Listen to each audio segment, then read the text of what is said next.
Hello बच्चों, कैसे हैं आप सब। तो आज के इस वीडियो में हम एक्सरसाइज 5A का एग्जांपल नंबर 15 सॉल्व करेंगे। तो देखते हैं क्वेश्चन क्या है। क्वेश्चन है, if 7 times the 7th term of an AP is equal to 11 times the 11th term, then what will be its 18th term. ठीक है, एक एपी है जिसके 7th टर्म का जब हम 7 गुना करते हैं तो वो उसी एपी के 11th टर्म के 11 गुना के इक्वल होगा। ठीक है, जैसे मान लेते हैं कि एक एपी है, उसका 7th टर्म, तो 7th टर्म को कैसे रिप्रेजेंट करेंगे, T7। इसका हम 7 टाइम्स लेते हैं, यानी कि 7 गुना करते हैं, यानी कि 7 से मल्टीप्लाई करेंगे। तो ये किसके इक्वल होगा, ये उसी एपी के 11th टर्म के 11 गुना के इक्वल होगा। दिया है ना, is equal to 11 times the 11th term. तो 11th टर्म को हम T11 से रिप्रेजेंट करेंगे और 11 टाइम्स दे रहा है, यानी कि 11 से मल्टीप्लाई भी करेंगे। ठीक है, तो उस केस में हमें बताना है कि उस एपी का 18th टर्म क्या होगा। ठीक है, ये गिवन है और हमें फाइंड क्या करना है, 18th टर्म का वैल्यू फाइंड करना है क्या होगा।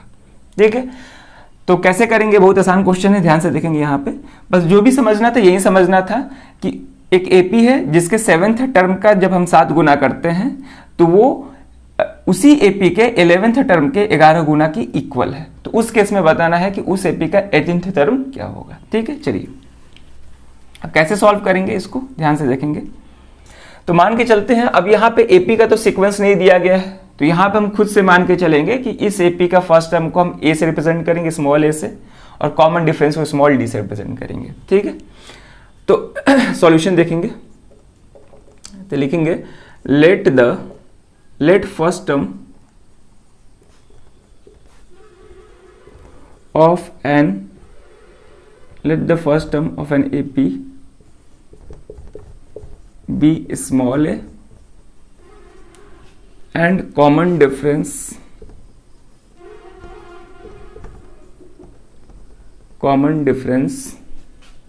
be small d। ठीक है, then अकॉर्डिंग टू क्वेश्चन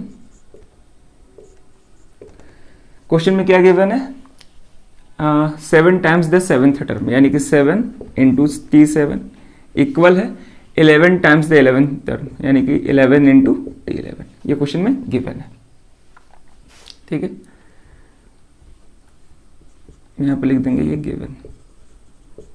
अब इसको हम फर्दर सॉल्व करेंगे। हमें फाइंड क्या करना है, हमें फाइंड करना है T18, यानी कि 18th टर्म फाइंड करना है, T18 फाइंड करना है। तो T18 को हम क्या लिख सकते हैं, A प्लस 17D। और कोई भी टर्म फाइंड करने के लिए हमें क्या मालूम होना चाहिए, फर्स्ट टर्म और कॉमन डिफरेंस मालूम होना चाहिए। ठीक है, तो वहां से हम कोई भी टर्म आसानी से बता सकते हैं। तो इसको हम पहले सॉल्व करते हैं, उसके बाद चेक करते हैं क्या आ रहा है। ठीक है, चलिए, तो ये क्वेश्चन में गिवन है, अब इसको हम सॉल्व करेंगे। तो ये हो जाएगा 7 इंटू, अब जनरल टर्म फॉर्मूला का यूज करेंगे, क्या होता है, Tn is equal to a plus n minus 1 into d. ठीक है, यहाँ पे n क्या है, 7, तो हो जाएगा a प्लस 7 माइनस 1, 7 माइनस 1 6 हो जाएगा, 6 इंटू डी। तो T7 को हम कैसे लिख सकते हैं, a प्लस 6d। ठीक है, 7 माइनस 1 क्या हो जाएगा, 6, तो a plus 6d is equal to 11 into, ये हो जाएगा हमारा a प्लस 10d। क्लियर है यहाँ तक।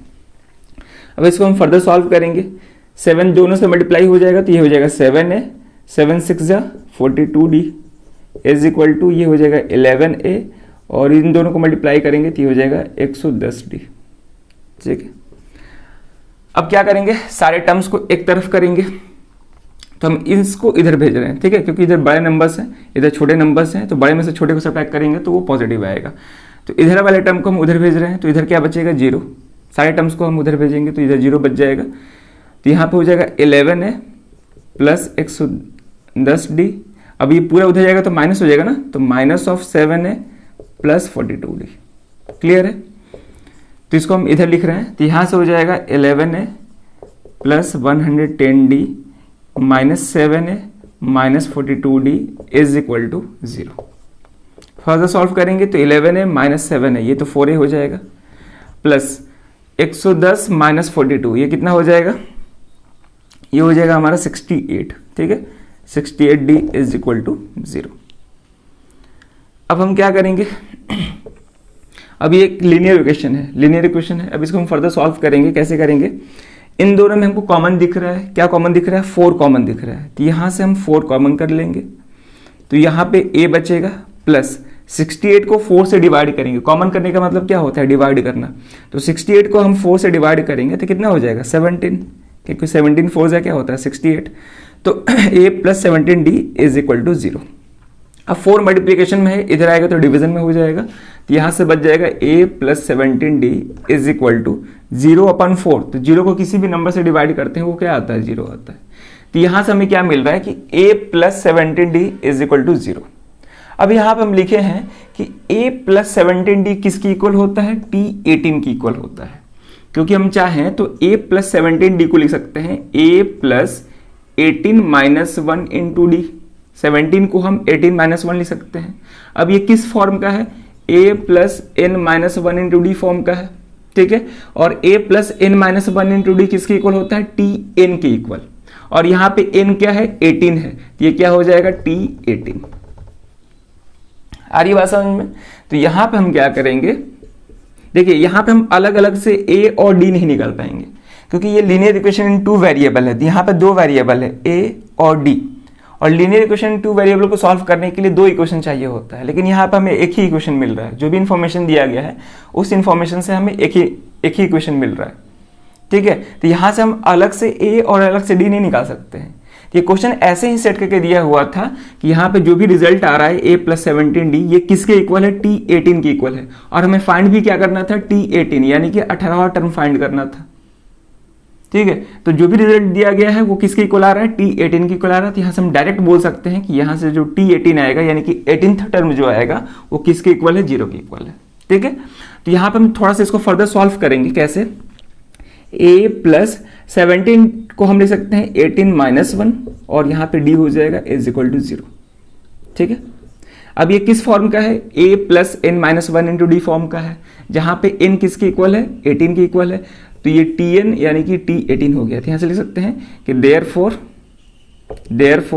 T18, क्योंकि n की जगह पे क्या रखेंगे 18, T18 इज इक्वल टू 0, और हमें क्या फाइंड करना था, 18th टर्म ही हमें फाइंड करना था, तो लास्ट में लिख देंगे hence 18th term of given AP